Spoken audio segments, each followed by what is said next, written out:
Kasaragod Mangaluru KSRTC ಪ್ರಯಾಣಿಕರಿಗೆ toll ಬಿಸಿ ತಟ್ಟತೊಡಗಿದೆ. Bus ದರ ₹7 ಹೆಚ್ಚಾಗಿದೆ. ಕುಂಬಳೆ ಅರಿಕ್ಕಾಡಿಯಲ್ಲಿ ಟೋಲ್ ಸಂಗ್ರಹ ಆರಂಭವಾದ ಹಿನ್ನೆಲೆಯಲ್ಲಿ ಕಾಸರಗೋಡು ಮಂಗಳೂರು ನಡುವೆ ಸಂಚರಿಸುವ ಕರ್ನಾಟಕ ಸಾರಿಗೆ ಬಸ್ ದರವನ್ನು ಹೆಚ್ಚಿಸಲಾಗಿದ್ದು ಪ್ರಯಾಣಿಕರಿಗೆ ಆರ್ಥಿಕ ಹೊರೆಯಾಗಿ ಪರಿಣಮಿಸಿದೆ.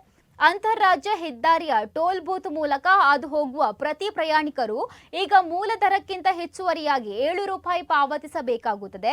ಈವರೆಗೆ ಕಾಸರಗೋಡಿನಿಂದ ಮಂಗಳೂರಿಗೆ ₹81 ಇದ್ದ ಟಿಕೆಟ್ ದರವು ಇದೀಗ ₹88ಗೆ ಏರಿಕೆಯಾಗಿದೆ. ವಿಶೇಷವೇನೆಂದರೆ ಟೋಲ್ ದಾಟಿದ ತಕ್ಷಣ ನಿಲ್ದಾಣದಲ್ಲಿ ಇಳಿಯುವ ಪ್ರಯಾಣಿಕರಿಗೂ ಈ ಹೆಚ್ಚುವರಿ ದರವನ್ನು ಭರಿಸಬೇಕಿದೆ. ಕುಂಬಳೆಯಲ್ಲಿ ಟೋಲ್ ಸಂಗ್ರಹ ಆರಂಭವಾದ ಕಾರಣ ಅನಿವಾರ್ಯವಾಗಿ ದರ ಹೆಚ್ಚಿಸಲಾಗಿದೆ ಎಂದು ಕರ್ನಾಟಕ ರಸ್ತೆ ಸಾರಿಗೆ ಸಂಸ್ಥೆ ಸ್ಪಷ್ಟಪಡಿಸಿದೆ.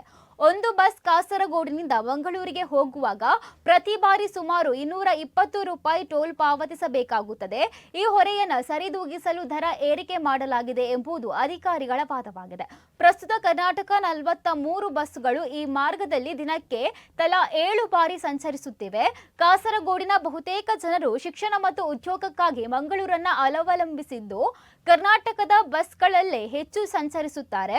ಏಕಾಏಕಿ ದರವು ಏರಿಕೆಯಾಗಿರುವುದು ದಿನನಿತ್ಯದ ಪ್ರಯಾಣಿಕರಲ್ಲಿ ತೀವ್ರ ಆಕ್ರೋಶಕ್ಕೆ ಕಾರಣವಾಗಿದೆ.